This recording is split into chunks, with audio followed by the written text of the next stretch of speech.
So, Justin, today I want to talk about 5 words that I've noticed. When people say these words, then they are doomed for failure. Welcome to King Moves. In chess, the king moves one step at a time, but that single move can change everything. Each week, we explore mindset shifts and simple actions that could lead to the next breakthrough in your business and life. I'm your co-host, Ethan King, from Atlanta, Georgia, USA. Entrepreneur, TEDx speaker, and best-selling author of Wealth Beyond Money. And I'm your co-host, Justin King, no relation to Ethan, from Cape Town, South Africa, entrepreneur, speaker, and business growth strategist. Our journey crosses continents and cultures as we think out loud, challenge assumptions, and uncover the small moves that create big momentum. Welcome to King Moves. Let's start the conversation. 5 words that I've noticed. When people say these words, then they are doomed for failure. Before I jump into what those 5 words are, I want to tell you about a consultation that I had last week. So I give free consultations to people. We can jump on a 15-minute call. Happy to look at your situation and tell you some quick wins you can get when it comes to AI and automation in your business. And whether you hire me or not, all good. I'm going to point you in the right direction because I'm here to genuinely help people. When I gave a consultation to this company, and looking back on it, they really, really kind of abused my kindness and took advantage of my time and didn't appreciate it. Now, most people do, but this one company stood out, and I noticed that they said, well, we can't do this because of this. We can't, for example, we can't advertise our brand on YouTube because none of our competitors are doing that, and that doesn't work in our industry. We can't do this because of this. We can't. And then it was just excuse after excuse. And then I thought to myself, no wonder you're stuck where you are. Because if you have that mindset, it's always going to hold you back. So those 5 words, I can't blank because blank. I've noticed a pattern in people, in organizations, that when you say those words, it holds you back. Instead, if you flip that and you say, well, I know I can do it because this company did it or that person did it, we can find a way to do it, then you're approaching it with positive intent and more doors will open up for you. So I wanted to ask you, have you noticed that pattern in life? Have you noticed people who say that? Have you ever caught yourself saying that? Because I've caught myself saying that before, and I say, well, wait a minute. Is that true? And what if I flip that? Well, I'm human, so 100%. I've said that and I've caught myself saying that. As you're speaking through it, I think what I realize is what you're actually saying is I won't because of. That's it. It becomes a choice. We're positioning it as if it's not a choice by saying I can't. But what you're actually saying is I won't, because then you don't even try. Because then there's well, I can't fail, and it's already been decided for me because of X. So I like where you're going with this. We've got to flip it, and we've got to realize, first of all, I think it's being brutally honest with ourselves that we are making a choice in that moment. So what I'm saying, if I say I can't, what I'm saying is I won't. So make peace with that fact, come to terms with that fact, own that fact. And then choose the outcome that you're wanting to have, and start saying what I will do is X, or the small action that I can take is X, or the smallest next step that I can take is X. But ultimately, to your point, and you started with referencing a prospect or a customer or a client who possibly took advantage of you in some way, it's what are they wanting to become? Because perhaps they haven't clarified that in their mind, or maybe that just sounds cool to say we want to become something different, but it's a shift map. Let's call it a shift map that we've all got to map out. You can, in one column on the left-hand side of your page, you can have where I am right now, what type of business I am right now, what type of person I am, what type of leader I am, what type of business owner I am, whatever it is, that's where you are. On the far right-hand side of your page, you can be what I want to shift to. So what do I want to become? What kind of business do I want us to be? How do I want us to operate? How do I want us to show up for team members? What kind of a person do I want to be? And then there's a gap in between. And that gap is the shift, the action that needs to be taken. And if we're just going to be saying, well, I can't become that because, and I can't become that thing because, we can never ever make any sort of shift. And the only way that we can bridge who we are to where we're wanting to be is through some form of action. And that's a bit of a long-winded answer, but I think it goes all the way back to realizing as soon as you say, I can't, you're making a choice. You're making a choice to say, I won't. Yeah, yeah, very true. It reminds. I was speaking at an event a few weeks ago, and I talk a lot about leveraging AI and automation to publish content at scale, to show up on social media everywhere, to show up in the traditional media, in written content, blogs, articles all around the net, because that's how we get picked up by AI search. This applies to whether you're B2B or B2C, the strategies that I teach. Well, one of the gentlemen in the audience, he was like, well, this won't work in my business because we're B2B. We're selling to offices and nobody's scrolling on social media looking for a coffee supplier for their office. He kind of, he was nice about it. It was during Q&A, and he kind of tried to challenge me. And what was interesting is there was another young lady in the audience in his same industry who actually jumped in, and she had read my book and everything, and she practiced things that I teach. And she's like, actually, here's what I did.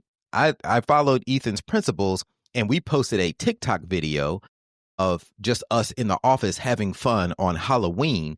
And that video ended up going viral, and we actually got business from this LinkedIn post just showing our company having fun. And I thought that was kind of cool because that's exactly what I talk about. It's like just showing up, being human, entertaining, educating, inspiring, and frequently delivering value to people online is going to get you more business, even in an indirect way. But people think so literally and just have blinders on to, oh, this won't work for my business. We have to do it this way because that's the only way that works for our industry. Nothing I told the guys like, well, look, if all of your competitors are thinking the way you're thinking, then you have an opportunity to stand out on all of these other channels because your competition isn't there. So don't see this as a limitation, see it as an opportunity. And Ethan, what do you think in the case of a can't that is actually legitimate? What do you think the action in that case is? Because sometimes I can't do that thing because X, that is the reality of the situation. You actually cannot physically or whatever it is, you cannot do that thing. What do you think the right frame of mind or Right. the words to use or the next action to take in that instance would be? And I think that's an important question to ask because sometimes that is the reality. There is a constraint that you have to work within. So the solution that we just suggested, that won't work and it can't work. How do we move forward? Well, I would love to hear an example of that from you, if you can think of one. It's hard for me to think of one in a business context because whenever that pops in my mind, the first thing I tend to think is, well, has someone else done it? If anyone else has done it and they have the same variables that I have, if they're dealing with a similar set of cards that I've been dealt and they achieved it, then I can achieve it too.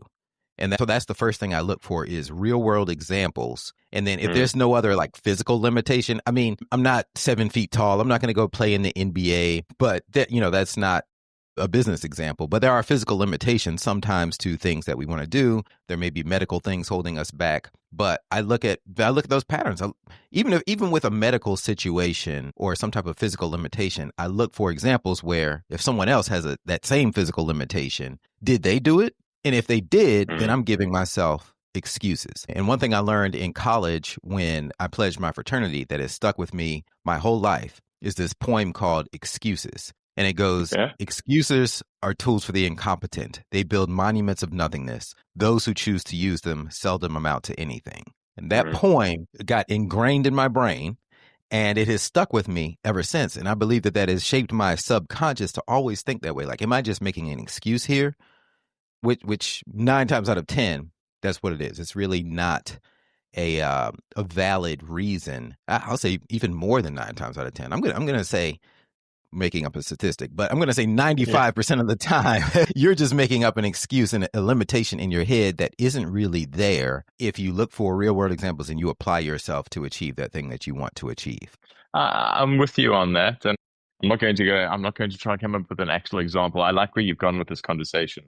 We think we're giving reasons, but what we're actually doing is we providing an excuse in that moment. And to add to that, I think what we're also doing is ultimately what we've got to decide, and whether this is in our business or whether it's in our personal lives, what we're saying is, I want to change. I want to become different. I want to do something differently. I want to improve my system. I want to improve the way that I show up. I think we lose sight of that end goal because the first idea that is put out there, you can automate your system by using X, Y, and Z. And the first words that come out, I can't because my existing system can't sync with that system, or doesn't plug into that system, or doesn't talk to it. Okay, we're losing sight of what we're actually trying to do, because your first point of call then might be, well, change the existing system that you're using, or the existing software, or whatever it is that you're using, so that you can then find a way to automate and plug in and move on. So I think that's really important. Is the I can't is when we too zoomed in. The I can often happens when we zoom out and we're looking at the bigger pictures of, I want to change, I want to do something differently. And if that's always the goal, there's always another way. And I think that's what I'm taking from what you're saying. If we always just try to show up differently, be different, be better, change something, there are a million ways to do it. So just to say I can't because we didn't agree, or we actually can't do the first one that comes up, that's that defeatist mindset. That's that excuse maker that just doesn't allow you to move forward. Yeah, 100%.